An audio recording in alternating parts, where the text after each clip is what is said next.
Terima kasih Anda masih bersama kami di Apa Kabar Indonesia Pagi. Kita juga sudah terhubung dengan Bapak Muhammad Hasbi Asidiki yang merupakan Sekretaris Umum MUI Kota Tebing Tinggi, Sumatera Utara. Selamat pagi Pak Hasbi. Assalamualaikum warahmatullahi wabarakatuh. Selamat pagi, Mas Bayu, Waalaikumsalam Mbak Kira. warahmatullahi wabarakatuh. Ya, Pak Hasbi, ini sebenarnya bagaimana respon MUI mengenai pria yang mengaku nabi dan sudah ditetapkan menjadi tersangka? Ya, pertama sekali Majelis Ulama Indonesia Kota Tebing Tinggi mengapresiasi lah dan terima kasih kepada pihak kepolisian Resort Kota Tebing Tinggi, Polres khususnya, yang telah mengambil langkah-langkah preventif dan cepat terhadap adanya oknum yang mengaku nabi. Yang mungkin kalau tidak diambil langkah-langkah cepat, ya ini dapat menimbulkan dampak-dampak yang lebih jauh negatif dan tentunya nanti dapat berimbas kepada masyarakat khususnya umat Islam dan warga Kota Tebing Tinggi ini. Oke. Pak Hasbi, mungkin dari informasi yang didapat oleh MUI, apakah si pelaku ini juga sudah menyebarkan ajarannya, Pak? Ya, jadi Mas Bayu, ketika mendapatkan informasi adanya unggahan di media sosial ini, Majelis Ulama Indonesia Kota Tebing Tinggi khususnya melakukan rapat-rapat internal dan menelusuri sejauh mana adanya penyebaran yang dimungkinkan nanti yang dilakukan oleh oknum tersebut. Tapi syukurnya alhamdulillah hasil penelusuran kita dari berbagai tempat dan orang-orang yang kita mintai keterangannya, dan memang dari keterangan yang diperoleh memang belum ada penyebaran yang dilakukan oleh oknum yang mengaku nabi tersebut. Jadi memang ini hanya sebatas unggahan-unggahan dari yang bersangkutan dan klaim-klaim pribadi sifatnya dilakukan oleh oknum tersebut yang mengaku nabi tersebut. Itu, Ya, Pak Hasbi, artinya bisa dipastikan begitu bahwa tidak ada warga yang percaya akan hal itu dan tidak ada warga yang dekat dengan tersangka begitu?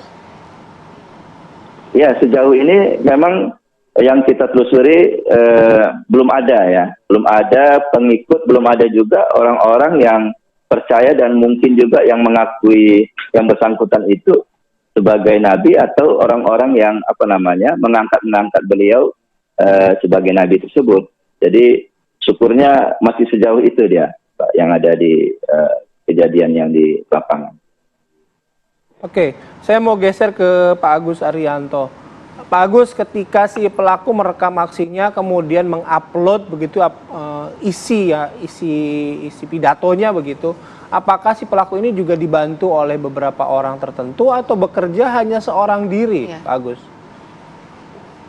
Jadi Mas, sementara ini hasil penyidikan kami yang bersangkutan melakukan seorang diri saja gitu. Dan aksi ini adalah aksi yang pertama kali yang dia lakukan? Iya benar Mas, yang pertama kali ini. Iya, Pak Agus, kalau dari pengakuan tersangka sebenarnya bikin video ini tuh kenapa gitu? Ini juga Mbak, ini masih kami dalami apa sebenarnya motivasi beliau membuat video semacam ini. Oke. Nah, kalau dari keterangan yang pihak kepolisian dapatkan, mungkin juga kan memeriksa beberapa orang saksi gitu ya di lingkungannya, kemudian di beberapa koleganya begitu. Sebenarnya dari saksi-saksi ini menuturkan sosok ini seperti apa sih Pak Agus? Jadi hasil penelusuran, ya selama ini saksi ini biasa-biasa saja, tidak ada yang aneh. Makanya warga juga terkejut apa yang dilakukan oleh tersangka ini, gitu Mas. Oke, tapi dia memiliki pekerjaan tetap tidak, Pak?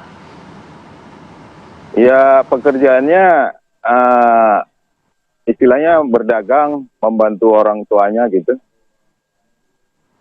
Oke. Tapi terkonfirmasi juga ya Pak Agus ya, tidak ada pengikutnya dalam hal ini. Jadi dia benar-benar sendiri, tidak menyebarkan ajarannya, demikian? Sementara mengenai hal itu juga kita masih dalami, kemungkinan belum ada pengikutnya gitu. Oke. Nah untuk lokasi yang dipilih sendiri Pak di lapangan itu, kemudian dia merekam dan menguploadnya, ada alasan-alasan khusus tidak yang disampaikan oleh tersangka ini? Sementara masih pendalaman juga Mas mengenai lokasi pengambilan gambar itu Mas. Oke, baik. Baik.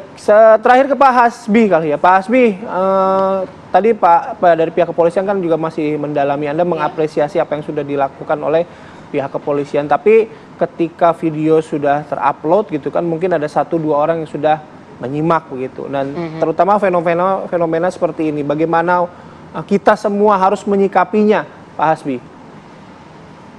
Ya, jadi pertama sekali memang dari MUI juga telah membuat semacam edaran khususnya kepada umat Islam ya untuk bersikap tenang menghadapi kejadian semacam ini, dan tentunya menghimbau juga untuk mengedukasi masyarakat juga khususnya umat Islam sebagaimana fungsinya MUI itu sebagai himayatul ummah, sebagai benteng, sebagai pengawal umat. Jadi kita khawatirkan dengan adanya penyebaran video yang sudah terlanjur ada ini, ada yang meng-share-nya, ini dikhawatirkan juga nanti memiliki dampak-dampak. Jadi itu upaya-upaya yang dilakukan MUI sehingga umat Islam khususnya terjaga, dan meminta juga kepada seluruh umat-umat dan ormas-ormas yang ada di Kota Tebing Tinggi ini, sebagaimana MUI sebagai payungnya umat Islam, ormas-ormas, mengajak semua elemen masyarakat untuk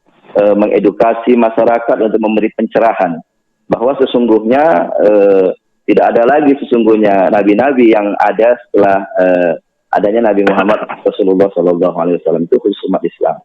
Pada umat lain juga kita mengajak juga untuk sama-sama berperan aktif untuk menjaga masing-masing umatnya, masing-masing ibadahnya masing-masing, memperkuat sehingga apa-apa yang sudah tersebar ini tidak diyakini, tidak dipercaya, dan tentu dapat diberi pencerahan sekaligus memberikan edukasi. Mungkin ini salah satu hikmah juga, sehingga masing-masing pemuka agama memberikan pencerahan, memberikan edukasi dan ilmu-ilmunya kepada masing-masing umat. Baik, terima kasih Pak Hasbi Asidiki, Sekretaris Umum MUI Kota Tebing Tinggi, dan juga terima kasih kepada Bapak Agus Arianto, AKP Agus, Kasih Humas Polres Tebing Tinggi sudah bergabung bersama kami, dan saat ini mengaku Nabi itu sudah ditetapkan menjadi tersangka. Jangan sampai ada lagi ya hal-hal seperti ini ya. Tadi ya